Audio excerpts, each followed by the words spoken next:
রান্নার নতুন একটি ব্লগ নিয়ে আপনাদের মাঝে হাজির হয়ে গেলাম। আর শেয়ার করছি ব্রেড স্লাইস। আসসালামু আলাইকুম এভরিওয়ান, আমি নাসরিন সুলতানা মিনা, সিরাজগঞ্জের মেয়ে। আমার রান্নাঘরে আপনাদের সবাইকে স্বাগত জানাচ্ছি। রান্নার সাথেই থাকবেন।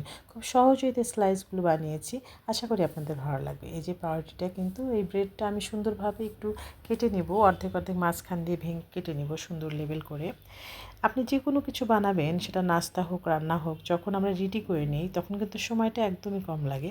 আসলে রান্নায় কিন্তু অতটা সময় লাগে না, যখন রেডি করতে হয় সব কিছু ইচ অ্যান্ড এভরিথিং গুছিয়ে নিতে হয়, এটাতেই সময় লাগে। তো আমি ব্রেডটা এভাবে করে কেটে নিলাম। আর এই নাস্তাটা বানানো আসলে খুবই সহজ, এর চেয়ে সহজ আমার কাছে আর কিছু নেই, আমি প্রায়ই করি সবার জন্য। তো এভাবে করে একটু পেঁয়াজ কুচি, কাঁচামরিচ কুচি, লবণ, একটু চিনি দিয়ে দিলাম, আর 3টে ডিম অ্যাড করে দিয়েছি। পাউরুটিতে কিন্তু মিষ্টি থাকে, তো চিনিটা পরিমাণ মতো দেবেন। এভাবে করে ফেটিয়ে নিতে হবে, একদম ফোমের মতো হয়ে যাবে। খুব সুন্দর, এতে ফেটানো যত ভালো হয় এর স্লাইসটাও কিন্তু অনেক বেশি মজা হবে। এভাবে করে একটু লবণ, একটু ঝাল, একটু মিষ্টি, এটা কিন্তু অসাধারণ লাগে। আমি কিন্তু ফ্রাই প্যানে তেল দিয়ে দিলাম। এখন আমি কিন্তু এই যে ব্রেডগুলো সুন্দর করে ডিমে চুবিয়ে চুবিয়ে আমি দিয়ে দিব হচ্ছে তেলের মধ্যে। মিডিয়াম আঁচে ভাজতে হয়, এটা কিন্তু পুড়ে যায় খুব সহজেই। একদম লো করে, লোর চেয়ে একটু বেশি দিতে হবে। তারপরে যে পেঁয়াজ কুচি, কাঁচামরিচ কুচি যা আছে এগুলো এর মধ্যে উপর দিয়ে দিয়ে দিব। এটা স্টিল অমনি থাকবে, পড়ে যাবে না, এই সুবিধাটা খুব আছে এর মধ্যে। তো এভাবে করে আমি সবগুলো ব্রেড কিন্তু উল্টে পাল্টে এভাবে করে মিডিয়াম আঁচে ভেজে নিচ্ছি। এটা স্বাস্থ্যের জন্য, অনেকে বলেন যে স্বাস্থ্যের জন্য খুব একটা ভালো নয়, কিন্তু হঠাৎ খেলে কিছুই হয় না। আমি তো মাঝে মাঝে খাই, কিন্তু আলহামদুলিল্লাহ আমার পরিবারের সঙ্গে কোনো সমস্যাই হয়নি, বরং অনেক বেশি মজা লাগে।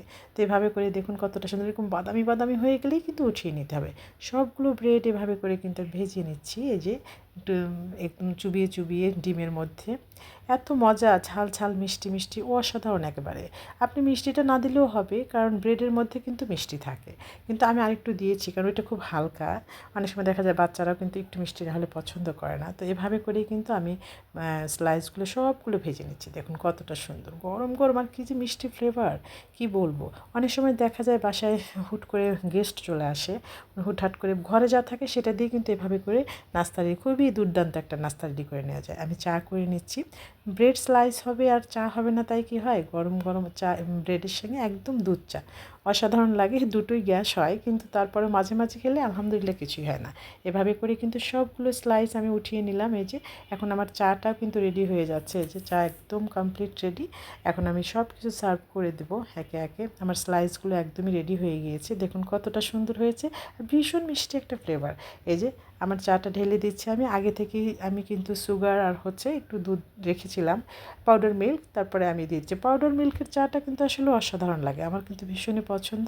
একদম আমার চা কিন্তু রেডি হয়ে গেল, একদম পাউরুটির স্লাইস, ব্রেড স্লাইস আর হচ্ছে দুধ চা, সত্যি দুর্দান্ত লাগে। অনেক সময় আমি এগুলো করি, কিন্তু ঝটপট করার কারণে দেখানো হয় না। সুস্থ থাকবেন, ভালো থাকবেন, আল্লাহ হাফিজ।